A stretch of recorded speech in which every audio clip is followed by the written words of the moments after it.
Welcome back to the channel. Today we're going to be going into sort of impression slash review on Redfall. For those of you who don't know, Redfall is a co-op shooter sort of in the vein of something like Left 4 Dead or Back 4 Blood, but sort of the catch is that it's an open world co-op shooter and each character has special abilities, kind of like a hero shooter like Overwatch or TF2. These abilities were kind of billed as being maybe also tied to things that Arkane is kind of known for doing, like the powers that you get in games like Dishonored. And originally, based on Arkane's sort of MO, this was supposed to be the other sort of gimmick or selling point was that this was supposed to be an open world co-op immersive sim. Now, they said they took inspiration from a number of things, and one of the things that they were very inspired by, at least in interviews leading up to the release of the game, was Far Cry 2, which is one of my favorite games of all time and one of my favorite immersive sims.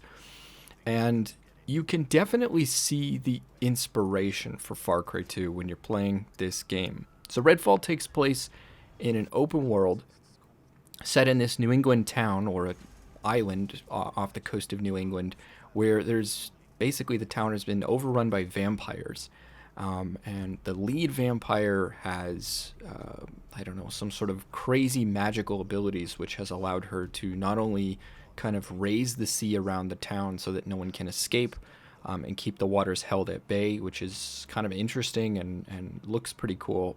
Although the waves themselves have kind of low fidelity, the concept is cool, and there are some cool effects like the dry seabed and stuff. But also has allowed the vampires to place a permanent eclipse over the sun. So even though you do get daytime missions in the game, or daytime in the dynamic day-night system in the world, it doesn't really seem to affect the vampires. I guess it's blocking most of the UV radiation. I don't know. So you still get the day-night cycle. And so it's up to you. You're one of four sort of heroes chosen to... with a group of four to sort of cleanse the island of the vampire scourge. One of the main things you'll notice, or at least I noticed playing this game, was that the open world aspect, not only is it a beautiful and great setting, I think the setting was just phenomenal, and many parts of it are gorgeous, but that it would be like a perfect game for Halloween. I think the game takes place in October. There are jack-o'-lanterns and pumpkins everywhere, red and amber leaves falling from trees. It's that sort of quintessential New England coastal town that isn't a large city, complete with lighthouses and red painted, clapboard buildings with, whitewashed accents and things like that. So it's just a really nice setting, and it was lovingly rendered with tons of detail by Arkane, which is kind of their signature. They make really gorgeous looking worlds. One of my favorite video game settings in recent years was Karnaca from Dishonored 2, which was just really inventive. It was definitely inspired by, colonial, exotic locations that were colonized by Europe. It's reminiscent of things like Vietnam, French occupied North Africa, Spanish and Portuguese occupied South and Central America, like Brazil and things like that, Cuba. It's got like a little bit of everything without being like easily identifiable as like one specific place. And the town of Redfall, or the island of Redfall, whatever it is just another one of those like really fantastic and lovingly rendered worlds that Arkane has created. And as I said, it's like the perfect Halloween game, which kind of begs the question, because you might be wondering why I'm singing this game's praises. Like, why wasn't this game pushed, at the very least, until Halloween? I mean, this game wasn't delayed at all. It came out pretty much when they said it was. It might have been delayed. I think it might have been fall or winter of last year. So, okay, maybe it was supposed to be an October release. But this game is completely, as you might already know going into this, completely broken upon release. But broken for me, there are varying degrees of broken. Bugs I don't care about, because as long as a game is selling moderately well, bugs will typically be fixed, right? It does suck to wait and pay $60 for a new release and it's bugged to hell and you can't play it, but I'm not okay with it, but I can see past bugs because, 90% of the time you play a game and it's buggy, most of them get fixed. Deathloop was buggy at launch and unoptimized, and Deathloop works fine now. Dishonored 2 was one of their more famous games that it was so highly anticipated, but the sales dropped off because of the bad state of the PC release, which is a shame because I think everyone thinks that Prey is Arkane's best game. I think it's their most impressive game in terms of the systems and mechanics and how you can solve problems and deal with obstacles in the world, but I think their best game holistically in terms of like a great story, fun level design, and fantastic gameplay was Dishonored 2. And, they eventually fixed all the bugs in that game, and it's a very well optimized game that looks beautiful and runs well and plays even better. But Redfall is more than just bugs. It's if you've seen my Cyberpunk review, it's a lot like that, where it's like the basic premise of the game was completely betrayed, and I'm not sure what this is supposed to be. And we're gonna get into why that is, but let's talk about the game a little bit first. So you can definitely see the Far Cry 2 inspiration in the open world. You have two pretty large maps that are broken up by the halfway point in the game. Once you travel to the second open world map of the game, you cannot go back to the first, very much like Far Cry 2. The other thing about the world that's very inspired by Far Cry 2 is the fact that it's an incredibly hostile world, that wherever you go, there's going to be action, there's going to be some adventure, there are a lot of things to explore, so you can definitely see the influence. But it's a bad comparison because Far Cry 2 is a fantastic game, and when you play this, you just realize how much it's missing. Far Cry 2 has a very interactive world. Far Cry 2 has complex AI systems that will change their patrol patterns and their behavior based on the time of day, based on the weather, and they are very smart, and they will outflank you and do all sorts of things in combat. In addition to that, Far Cry 2 was one of the first games to implement a really sophisticated, fire propagation system. Up until Far Cry 6, it was like basically the only game in the series with pretty good open world destruction physics. You could destroy foliage off of trees. You could destroy, little roadside fruit stands, things like that. It had a dynamic weather system. It had a dynamic day-night system. So there was a lot of ways in which you could affect the world, and it would affect gameplay as well. Like fire propagation did not work as well in inclement weather when it's raining. Fire propagation could be used to herd your enemies into a kill box, and then you can mortar the position.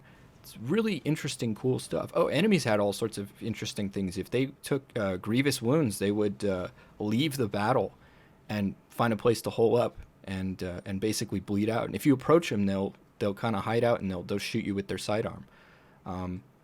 So lots of interesting things in Far Cry 2, and none of that is happening in Redfall. Redfall is a very empty, dead-feeling open world. There are no friendly NPCs whatsoever, much like Far Cry 2.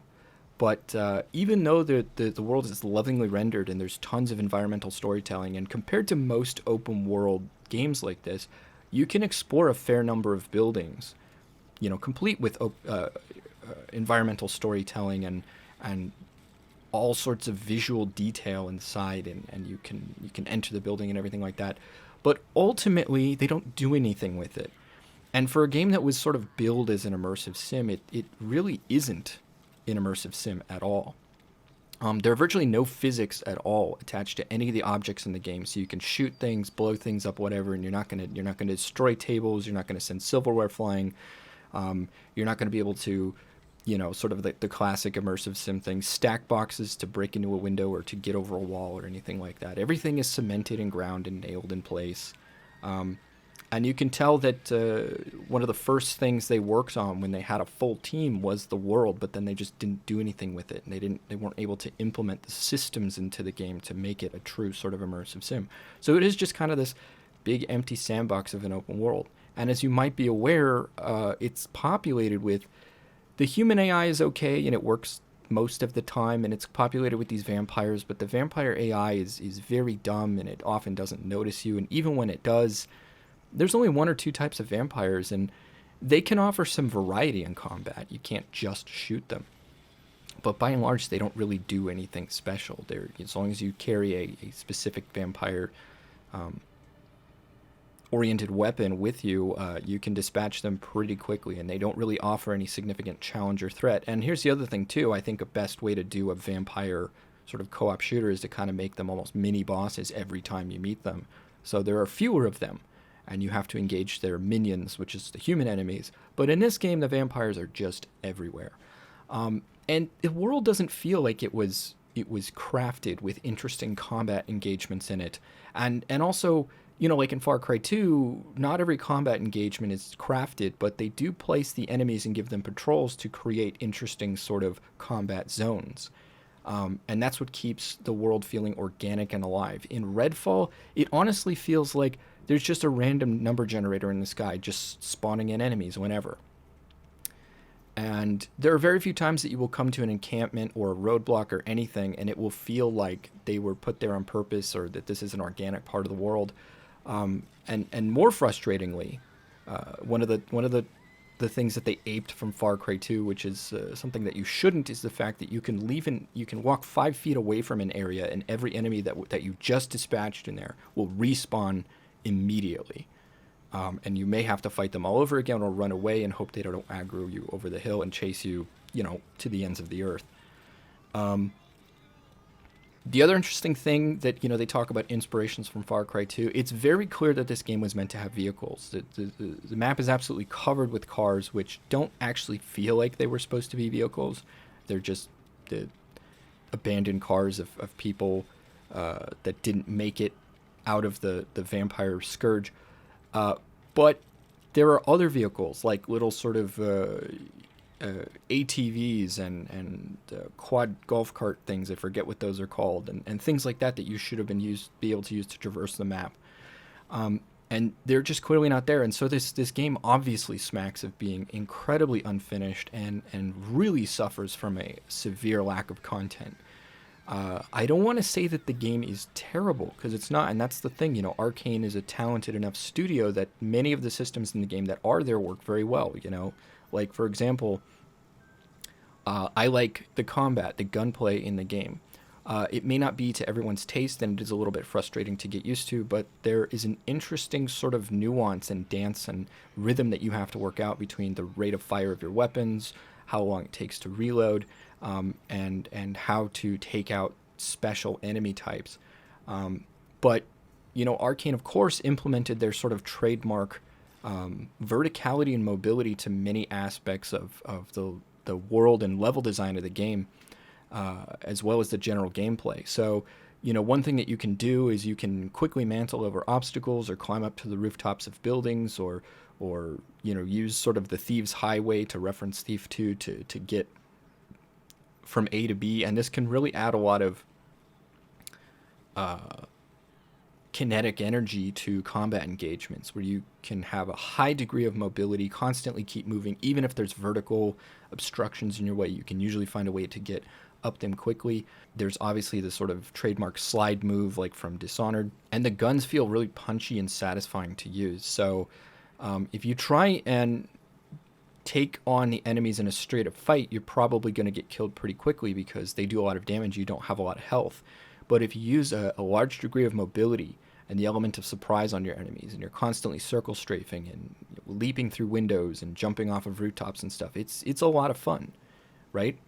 And it's even more satisfying when you're fighting a group of enemies, and then a vampire shows up all of a sudden, and you quickly switch to your vampire-based weapon, and you take him out, and you turn him into ash and punch him, and you get the currency that they drop or whatever, and then you're back to switching out weapons. It's a very sort of kinetic, satisfying combat loop. But like I said, it loses its luster because there's nothing else really going on. It's basically a dead, empty world.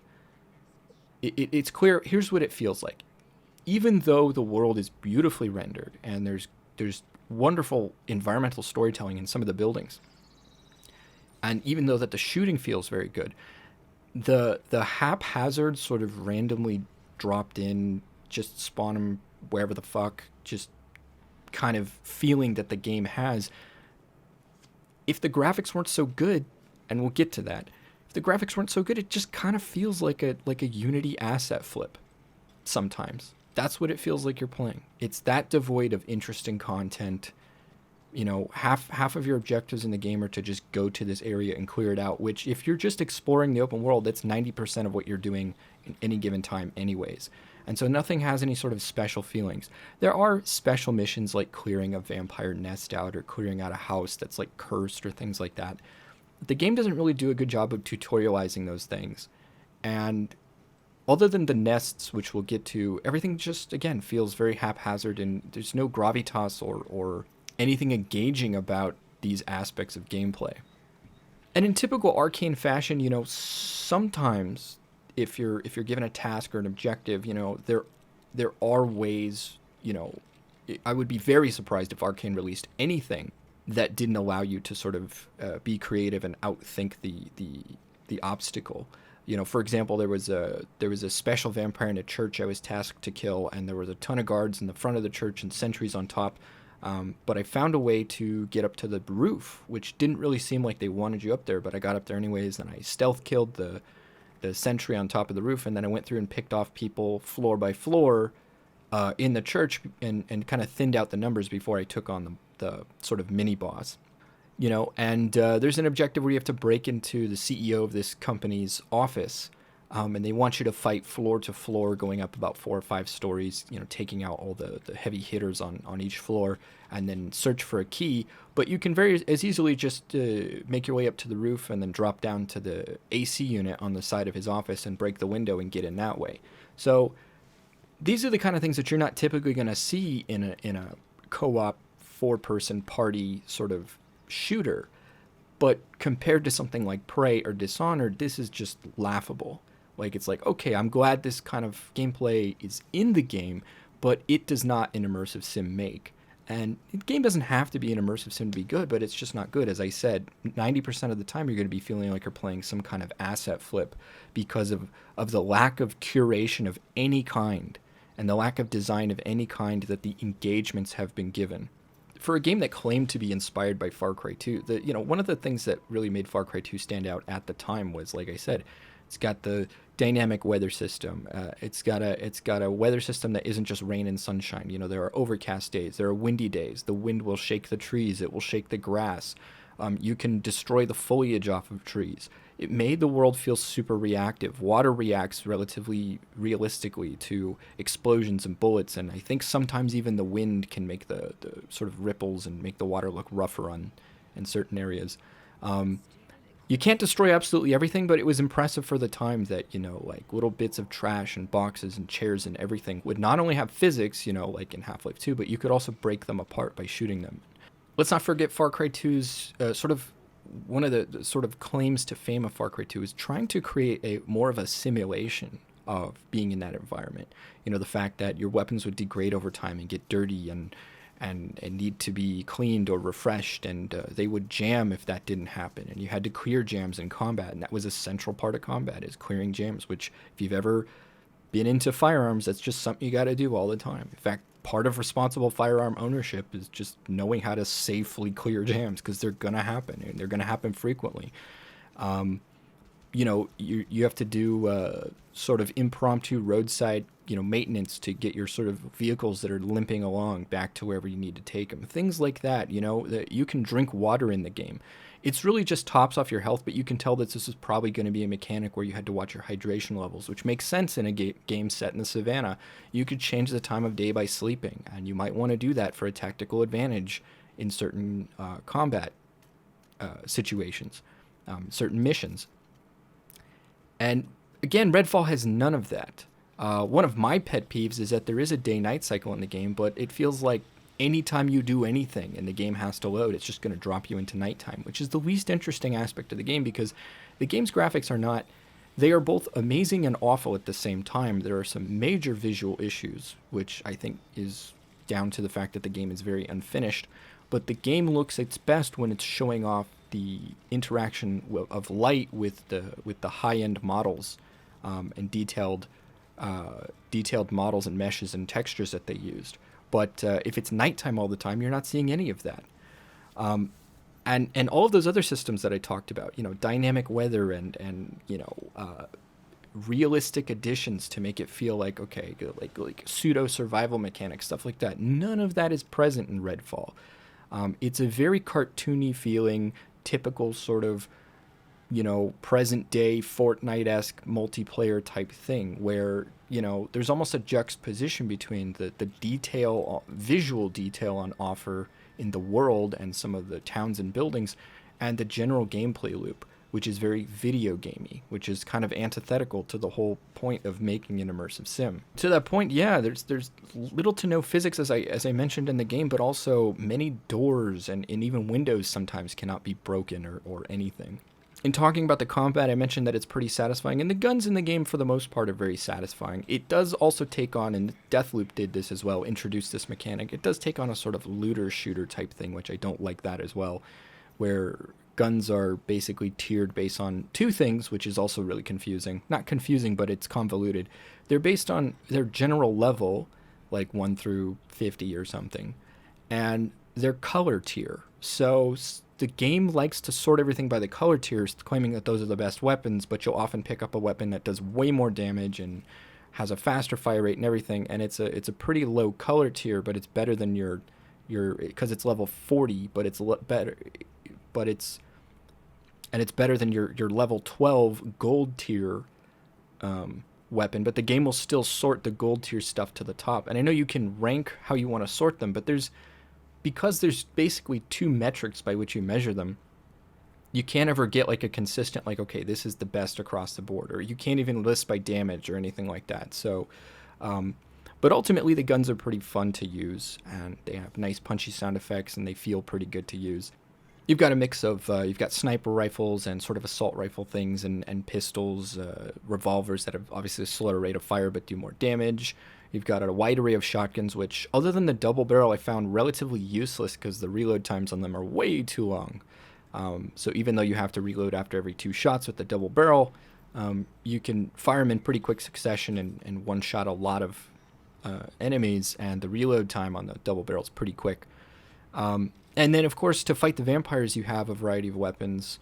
The most prominent of which that you'll find are the UV guns and the stake guns. And the UV guns are nice because they slow the vampire attacks while they're attacking you a little bit, and then eventually turn them to stone. Now, they can shake themselves out or revive themselves from being turned to stone, so you can just hit them with a follow-up melee attack.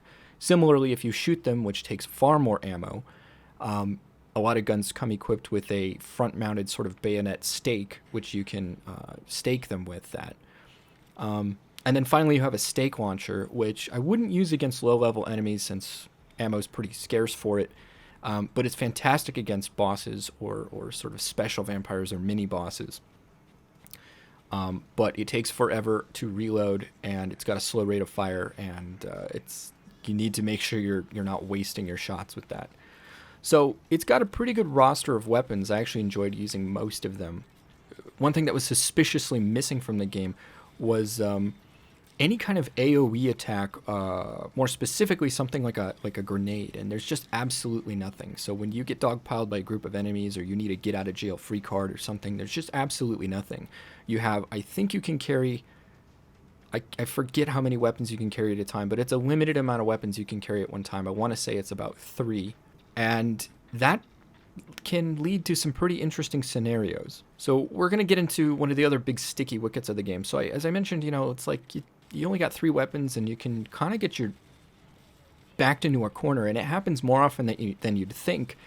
And the issue is that with no kind of grenade or anything like that, and with your abilities usually not being any sort of damage-based abilities, like your character's special abilities, you kind of run into this situation all the time where you're running out of ammo and you switch to another gun because reload animations are really slow in this game, and then you run out of ammo in that, and you're still under attack because there's just so many enemies, and then you run out of ammo for that. Now you're taking damage, and one of the weird things is your health levels up as your character progresses through the story, but the health refills do not increase how much health they give, and there's no way to upgrade them, and there's no way to even carry more of them as far as I remember. So it's like healing is almost pointless towards the end of the game. You're better off, I think there are, I forget. There's oh yeah, you're better off eating food and using other special ways to heal, or reviving or traveling back to a safe house rather than actually engaging or actually using the healing mechanic, which just doesn't make any sense.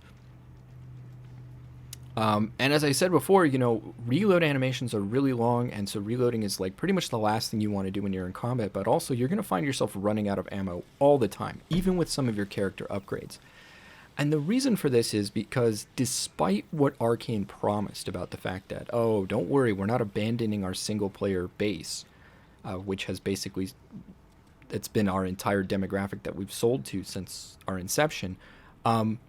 We're not abandoning you. This is a single player game as well. So if you play it single player, don't worry. It's a totally doable experience. Well, that is not the experience that I had playing Redfall. Not at all. It is simultaneously too easy and too hard. The enemies are too easy to dispatch most of the time. Even some of the special vampires are few and far between, and normal vampires are just really not that much more difficult to kill than people, especially if you just bring a UV gun or something as a backup when you're out in the open world. The lack of the ability to carry more weapons, again, it's something I said in my Deathloop review, that it's like, okay, if you're going to play single player, they should change the gameplay mechanics a little bit. They should give the player more health or the ability to carry more weapons or more ammo or something. Doesn't make sense to have the multiplayer rules apply to the single player campaign. But regardless, the enemies are too easy to kill. The problem is they do a ton of damage, and you just cannot carry enough ammo to really deal with them. So if you have to deal with enemies in any large number, eventually they're going to do damage to you, and you're going to run into a situation where you don't have enough healing items or you don't have ammo, and there's really nothing that you can do. And so that's where it's simultaneously too easy and too hard. It is not hard to kill things, even the specials, but given the right set of circumstances, the game is incredibly unbalanced towards single players in the game.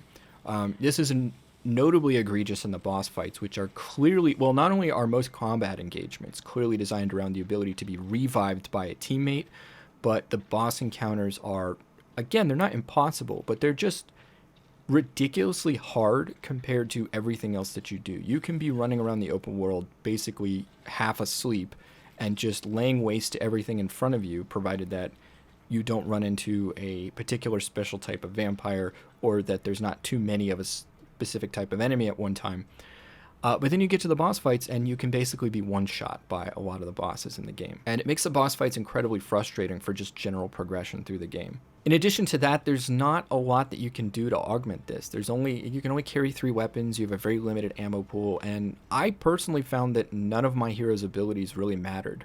The hero I went with, I forget her name, but she's one of the chicks, and she's the one with the magical powers, because I usually go with some sort of caster. I find that the magical abilities and offhand abilities in games like this are usually the most interesting.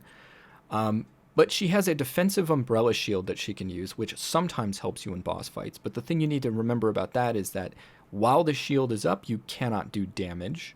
So you're just kind of prolonging the inevitable. When you use it in firefights, you're just prolonging the inevitable, because the minute you drop it, you're going to start taking damage again.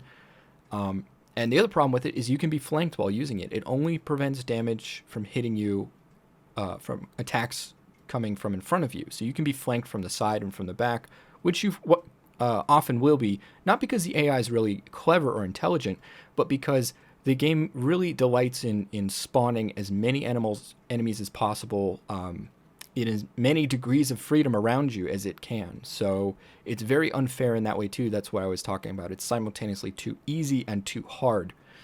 The other ability that she has was this elevator jump thing, where you spawn this ghostly elevator and you can jump on it and it will launch you into the air.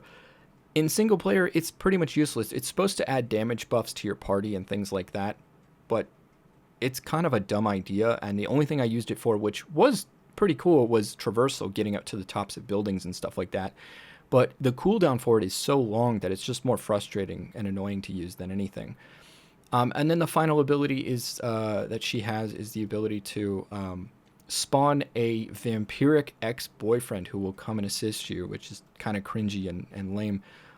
But it does help you get through some of the tougher parts of the campaign, because it's basically like free kills and free damage against bosses. And it's one of the only ways I was sort of able to scrape through most of the boss fights.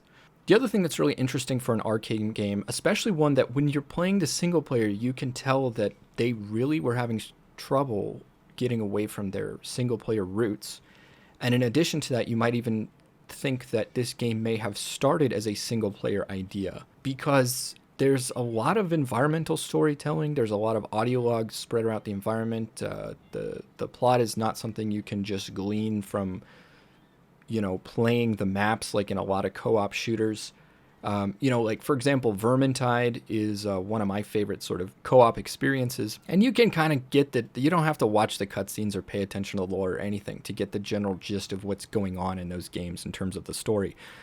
But in this game, you have to read, notes and listen to the audio logs and pay attention during the cutscenes and listen to what, the bosses are saying to you and all the environmental storytelling. And if you're not paying attention to that, it's going to go right over your head. So I will say this, the story didn't make any sense. I wasn't really paying attention because I was kind of zoning out, and it's not an engaging experience. But from what I did glean, it also is kind of stupid because they were doing some kind of genetic engineering that created vampires, but then why do the vampires have magical powers? It's just really kind of cringy and dumb. But it's just weird in a co-op shooter to have so much of this, like, these in-depth storytelling mechanics for a sort of convoluted plot that you're going to need to pay attention to, critical events and specific character names and things like that. And it just kind of all results in a story that's silly and dumb and not engaging. As I said before, 90% of what you're going to be doing in the open world is just going from place to place, building to building, area to area, and just clearing everything that's there. There are a couple of different special types of vampires. There's a vampire that occludes everything around you in a veil of fog, and those are pretty tough to fight. There's another one that leeches all your health away, and that one's a pretty cheap shot, again, highlighting that this game is not really meant to be played by yourself, because when she gets a hold of you, there's pretty much nothing you can do. You're taking damage from people shooting at you while she's sucking all your life out of you. It's a very unfair attack, and it's total bullshit.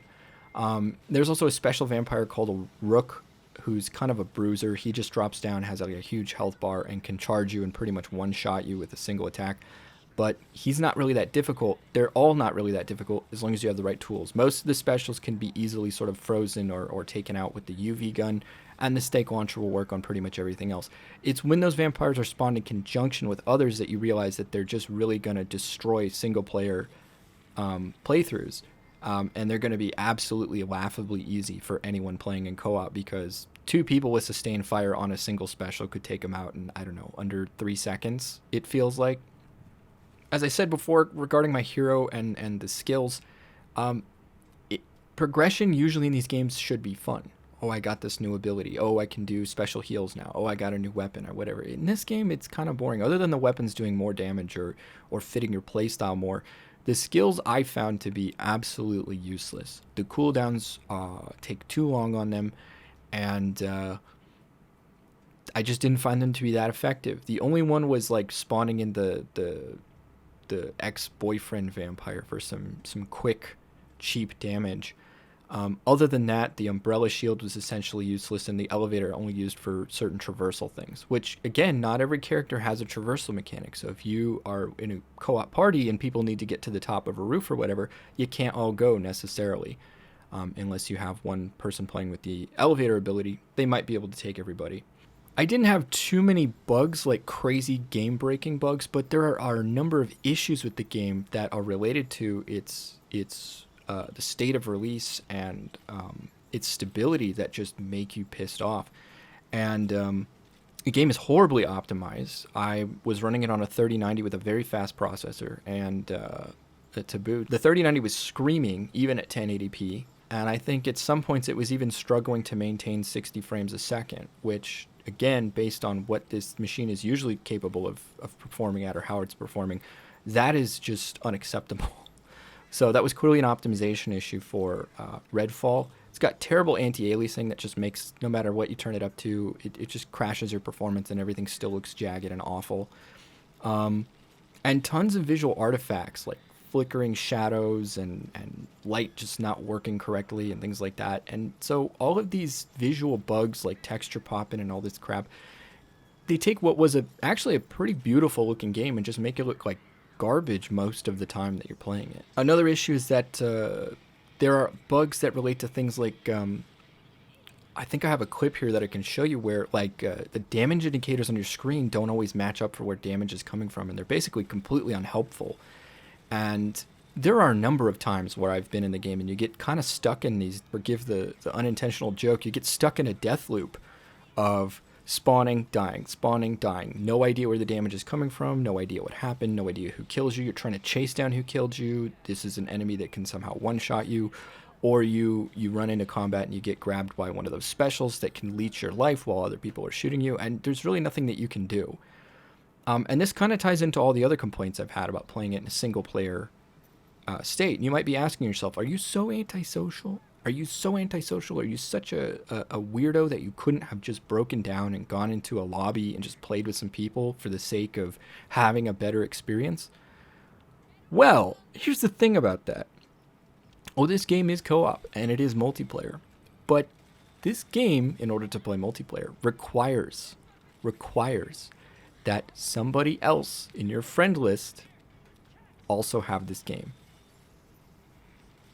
That's right, there is absolutely zero as of the time of this review, and there's a huge 30 gig patch today that they just released, which I don't honestly think is going to solve any of the issues I've complained about here.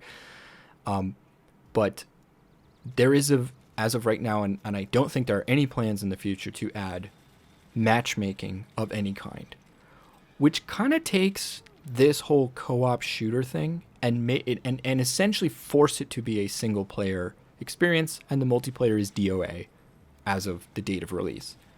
Because unless you have a bunch of friends who are also Arkane or just vampire shooter fanboys, it's going to be very seldom, I think, that most people will find friends who will want to play this game. I think it's hard enough to find friends who want to play any game together. That sounded like I don't have any friends, which I don't. But no, what I was trying to say is, even when you can find a friend that you know has the same interests as you, it's still difficult to convince them to play a game with you because A, maybe they don't have it and they don't want to drop money on it. B, maybe they're already into a game that they spend most of their off time playing. You know, like a competitive shooter or an ARPG or something like that. And they're like, yeah, that sounds cool, but I don't really feel like playing that right now. So it's a pretty tall order to expect that everyone was going to flock to this game and just go, oh my God, and it just be spellstruck or awestruck by its magnificence, and everyone wants to get it. And of course, everyone in your friends list and everyone in your Steam groups are going to have this game, and so you'll have a limitless pool of people to play with. No, unless you want to drop, I don't know, this game is still $70 a piece, I think. Unless you want to drop what, $280 to make sure you and 3 other friends have this game, you're probably not going to be playing with anybody.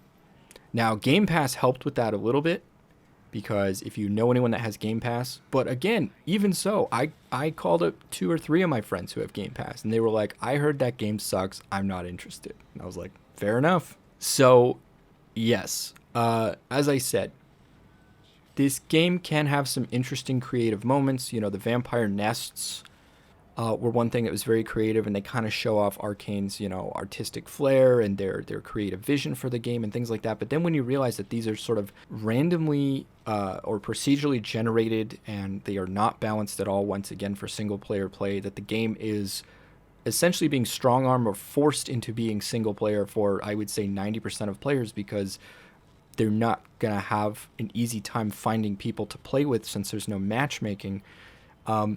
This game is essentially DOA, and I was going to talk at length some more about some of the mechanics, like being able to upgrade your character with like vampire spirits and increase your health and things like that, but it all doesn't matter. Like I said, you know, even when the game tries to be inventive and do cool things, it feels like an asset flip, and it's just not that interesting to play. There is exploration can be fun because the world is beautiful, and the core shooting loop is pretty fun because the gunplay is pretty good, but ultimately, as you're playing the game, it's just going to feel like an asset flip that's just been thrown together in such haste, and it's completely unfinished. You know what I mean? And we've all played those kind of games on Steam or checked something out, and it's just an awful mess. And that's what Redfall feels like. Oh yeah, I have to say this. There's a liberation mechanic where you complete a number of objectives in a specific neighborhood. So each of the open world maps is broken down into neighborhoods of these little districts. And in the districts, there are a number of special objectives. You know, take out these antennas, or destroy this painting that has the essence of something in it, or destroy a vampire nest, things like that. They sound pretty interesting, and then sometimes they can be interesting or cool. There's interesting set pieces. So you do those things, and then you will the vampire underboss of that region will be revealed to you. And once they are, you go and you kill them. And once you do, by the way, the underbosses are just essentially a normal vampire, like the kind you've been fighting the entire game, and you can kill in about 2.5 milliseconds. They are just a normal vampire that's been randomly selected by the RNG gods of the game to just be the underboss for that area. Anyways, you go and you meet them and you kill them in about 2.5 milliseconds. And then the game tells you, oh, the area has been cleansed and it's been liberated. Now, in a typical game, right, like, I don't know, Far Cry 3, Far Cry 4, those kind of open world shooter type things. 5 did a pretty good job of this too, where if you liberate an area, what happens? Well, a number of things can happen. Maybe it stops enemy spawns, so now you have a safer place and you can go back and loot that for resources because you can explore at your leisure. Or it'll spawn friendly NPCs so that when you get into firefights, it's not just all on you. Or any number of things like that. And it's always satisfying to me because there's a sense of progression to the game, of totally, you know, or gradually taking back the territory piece by piece. And I think some games really excel at this. You can liberate an area in Redfall and absolutely nothing changes, right? You can get the safe house, you can liberate the neighborhood, you can do everything and nothing changes. You don't get like discounts at your safe house. You don't see NPCs in the world. You don't see people start rebuilding and kind of like taking back their community. Nothing. Absolutely nothing changes. There was one point at which I think the spawns in an area were broken after I liberated it. And I assumed, oh, here we go. Now enemies aren't going to spawn here. I have this kind of safe area. Nope, they were just broken. And the next time I came to that area, it was probably even more densely packed with enemies than before. So it kind of calls into question, like, what am I doing? Are my actions having any effect, positive or negative, on the world? I don't think so. I don't feel that they are. And so there's no sense of progression at all in the game. Far Cry 2 suffers from this problem as well, but Far Cry 2 does so many other things right that it's easy to overlook and kind of pat Far Cry 2 on the head and say, like, that'll do, pig. So what happened? I mean, Arkane went from making Arx Fatalis and Dark Messiah of Might and Magic and Dishonored 1 and Dishonored 2 and Prey, and even Deathloop. Deathloop may not be everybody's cup of tea, but it was a well-made game, and there's some fun to be had in it. So what happened? Well, it's what I thought would happen. I was a little confused at first because I thought that Redfall was greenlit after the Microsoft acquisition, and I thought that this was one of their, hey, let's go zany creative projects. Apparently, that wasn't the case. And I should have known, I should have thought about it a little bit more and said, like, oh, well, you know what? Games don't get developed in like a year and a half or 2 years. They can, but that's rare. Redfall was probably greenlit in probably even before Deathloop launched, which was before the officiation of the Microsoft Arkane acquisition. And so this must have originated when Arkane was still working for ZeniMax. And this must have also originated after the launch of Prey, which was, I believe, Arkane Austin as well. So what happened? Well, it's no small secret that Prey did not sell very well. Now, what is sort of a secret, I think, to some people, a lot of people have been looking at Bethesda's behavior, because Bethesda technically owned Arkane before this and technically still does. Everyone laid all of the questionable decisions that Bethesda has made since the release of Fallout 4 at Bethesda's feet. Why the fuck was Fallout 76 so fucked up? Why the fuck did they screw up the pre-orders and pre-launch? Why was the game bugged? Why was it clearly a microtransaction nightmare and not an actual release? And why did they go MMO for a game that's so beloved as a single player game? Why are they doing all this anti-consumer bullshit? Why are they transitioning their studios into making microtransaction laden anti-consumer garbage? Well, this is something I kind of took issue with at the time. I don't know why everyone was laying that at Bethesda's feet. Bethesda is not necessarily a publisher, especially the Todd Howard Bethesda team that does like Skyrim and Fallout and shit, and now Starfield. They're also just game developers. So who do we have to blame for that? You could say, because there's Bethesda Softworks, and then there's just Bethesda Media something, whatever, or Bethesda, I forget what it's called. And I think it's Bethesda Softworks is just the developer. So the overarching sort of umbrella that owns it all is Bethesda. Well, okay, it was Bethesda's fault, the big Bethesda. Well, yes and no, because they were making sound decisions before a certain time. So what happened? It was their parent company, because Bethesda was basically just an umbrella that was just the mouthpiece or just an extension of the parent company, which was ZeniMax Media. Those are the assholes who were essentially just nothing but corporate suits, who just collected up a bunch of IPs that they and studios that they thought they could get for cheap, that seemed to have sold some money, having no, especially Arkane, having no understanding like what made those studios great, and then basically telling them, okay, you got to make this now. So they took Bethesda, like, okay, you got to make an MMO. MMOs are big. We need microtransactions. We need games as a service. And I'm sure people at Bethesda were like, that's not really how we do things. That's not how we made one of the greatest selling games of all time, Skyrim. And they're like, well, we don't care. We want games as a service. It's too expensive to develop a game. You know, we want to see a longer, greater return on investment for that expense. And they were leaving Arkane alone because they're like, who gives a shit about Arkane? They just make whatever. They'll make another cool Dishonored game, right? Well, when Arkane shipped Prey after Dishonored 2 underperformed, and by the way, it wasn't not profitable. It just underperformed, right? So it still made profit, and I think Prey even still made profit eventually. It's just that they, these corporate suits, they don't know anything about gaming. They probably all just have MBAs, and they probably just all read from their textbook that if you don't get a certain ROI on a specific, launch of a whatever, then something's wrong.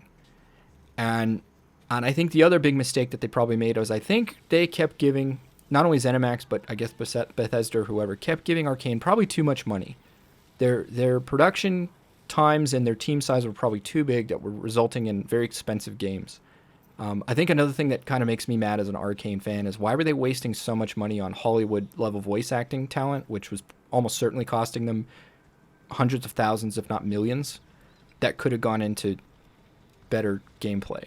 Because I don't think people cared that Sam Rockwell voiced what's-his-face in Dishonored, right?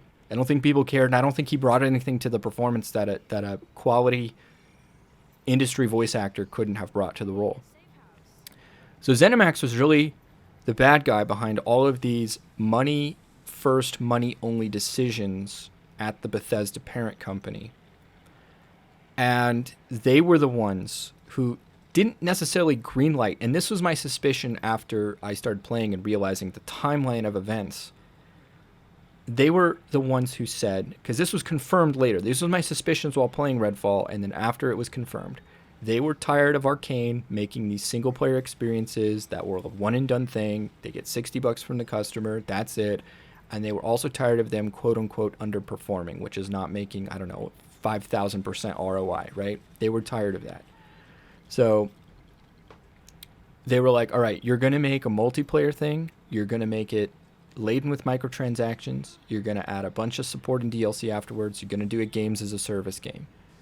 And Arkane was probably like, well, we're still going to make it an immersive sim type thing. And ZeniMax was probably like, just do whatever, but this is what it's got to be. These are the things we need to see. Microtransactions or ways to fleece the customer for more money after they've paid for the core $60 game. Multiplayer, because that's big right now, and that's how you keep games alive, because for most people, they play a game once and they're like, okay, that was good. Most people. I don't. I usually replay games, not all the time, but whenever I can, if I really like them. But a lot of people will just play it once and be like, okay, one and done. And so it kind of fades from their consciousness and it fades from memory. So they're like, we need it to be multiplayer to keep it alive, and that's what happened. And so this was my suspicion while playing Redfall. And of course, later what happened, and the reality was worse than my wildest suspicions.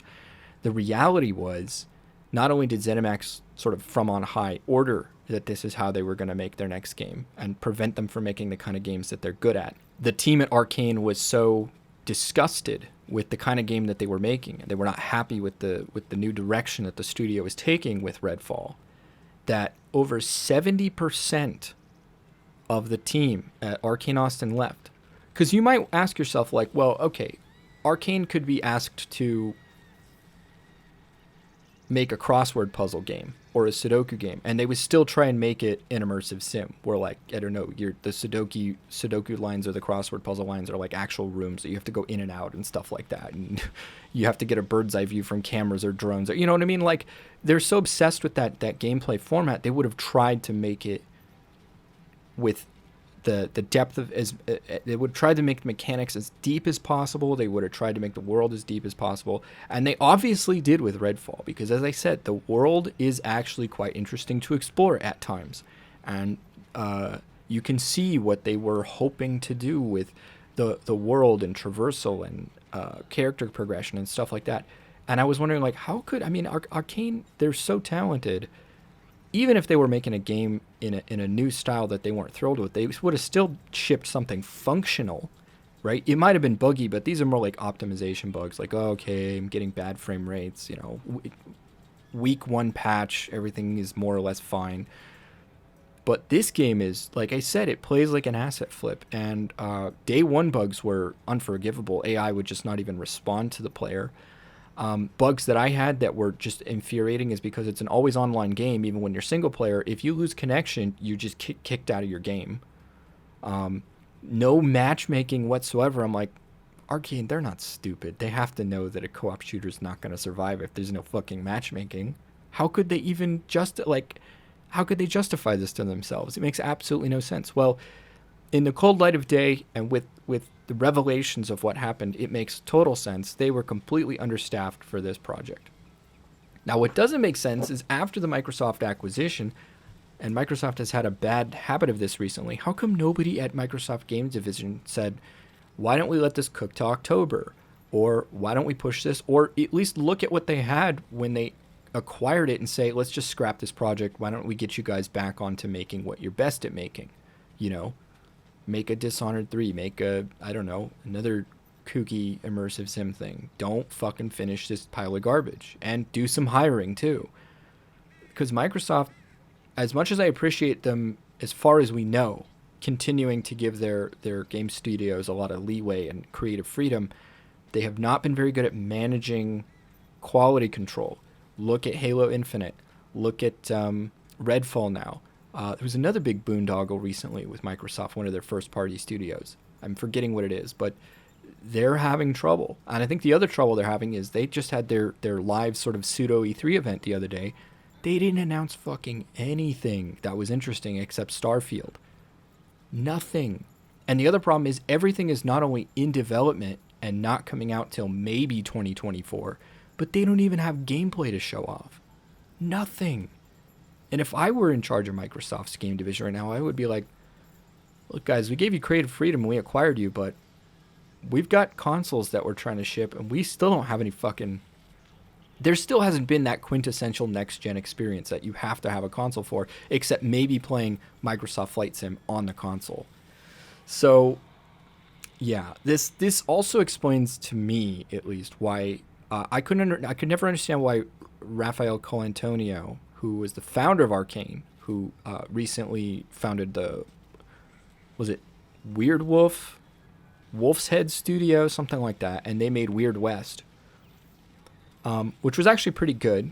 I would like to do a review on it. I have my notes. It's been a while since I played the game. We'll see if I do a review. But it makes sense to me why he left, because at first it didn't make any sense, because he founded Arkane. Like, he was just some kid. I'm not even sure if he actually got official education in computer science to do what he's doing. I think he was just making games since he was a teenager, and he's as far as I know, I'm not trying to discount. He's clearly a brilliant guy. But he got a loan from his uncle and had a dream, and he worked his ass off, and he made a game studio, and he made them like one of the most successful immersive sim developers ever. And you can't I can't imagine why you would just leave a studio like that. The one thing he said when he left was like, well, I'm tired of moving from big project to big project. I don't have any time to spend with my kids. I don't have any time to pursue my passions or hobbies, and I'm kind of tired of working 24/7. I get that. I totally get that. But that's not what he did, because he turned around right away and just made another really complicated, hard to make big project game with a small team of people, which almost certainly were working around the clock. So that was horseshit. It's not horseshit, but it doesn't ring completely true. I think what really happened was he was like, I'm happy with this company as long as we get to make the games that we want to make. And the minute that the corporate overlords say, yeah, you're not going to do that anymore, he was out. And so that's what I think happened with Rafael Colantonio. That's why he left to do Wolf's Head Studio. Is it Wolf's Head? And that's what happened with Redfall. So what's the takeaway with Redfall? Well, here's the funny thing is I've long suffered from what I typically call Arkane syndrome, which is that, and if you're a fan of this channel, you've probably heard of this before, but Arkane syndrome for me is, Arkane's a fantastic studio, but every time they release a game, I play it, and I don't hate it. Sometimes I hate it, and sometimes I'm just kind of indifferent. I'm like, well, that was okay. And I just kind of log it away and just move on with my life. And then I get this sort of like itching feeling in the back of my mind, months or maybe a year or two later, and I'm like, that was actually pretty cool, and I liked this part of that game, and I liked that part of that game. And I go back and I replay the game, and I find so many things that I missed the first time, and I find a totally different way to play the game, and it, over time, by degrees, actually becomes a pretty amazing experience, and definitely in my top 20 or top 50 games of all time. And that's happened for almost everything they've released. And so when they announced Deathloop, I was like, you know what? I'm going to stop fighting it, and I'm just going to get that day one. And I did end up liking that game. I don't know if that really fell into Arkane syndrome, because I liked it when I played it. But when they announced Redfall, I was like, you know what? That looks like trash. But I was like, and it looks cringy, and it looks dumb. But I was like, you know what? I'm going to trust this studio. I'm going to give it a chance. And thankfully, I had it through Game Pass. But I was like, I'm going to give it a chance, and just, without... I'm going to give them the benefit of the doubt, and I'm going to play it day one and expect good things. And I think this is the first time that I was really like, okay. So now I don't know what to think, because I don't know if I can trust the studio anymore. It's clear that they're absolutely capable of shipping crap. And I kind of feel for them, because I know that it was really a function of the fact that they didn't have the team size that they needed to finish this game, but it is what it is, and it's a shame. And I'm hoping that under the sort of tutelage, or at least the financial protection of Microsoft, their next project will be something much better. But I'm also a little worried that Microsoft had all this goodwill when they acquired all these companies, but these companies haven't churned out anything, and Redfall was a huge disaster, and they might start either dissolving these studios and forming them into other, and sending the people to other teams, or they might start doing exactly what got Arkane and Hotwater to begin with, which is start dictating from on high the kinds of games that they're going to be making. So it remains to be seen. I was hopeful when Microsoft first acquired Arkane that it would be a new direction of creative freedom based on what some of the people that have been acquired by Microsoft have said about the general culture, being a first-party studio with them. But again, that was a while ago, and Microsoft hasn't really shipped a real banger since then, and they've had a lot of failures. So this is what corporations do, man. When things aren't working out according to their plan, they start in and they come in and they start slashing and burning. So we'll see. Could this be the end of Arkane? Absolutely. It's that much of a disaster. And it's not clear if Arkane Austin is going to try and fix this game.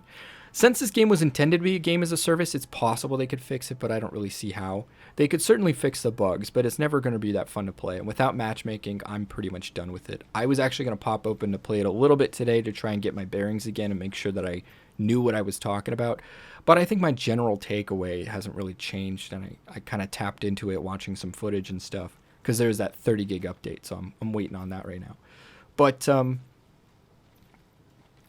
yeah, without matchmaking, it's never going to be something I will ever pick up again, because it's just not fun single player. And even if they did fix those things, it's still not going to fix the fact that the game feels like an asset flip, with just haphazardly thrown in enemies with no rhyme or reason just across the environment.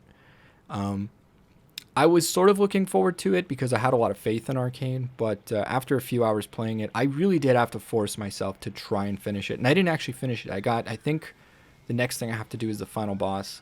And as I said, towards the end game, enemies are just dishing out too much damage, and the bosses are too annoying to play by yourself. But it is essentially a single player game now that's forcing multiplayer rules on you.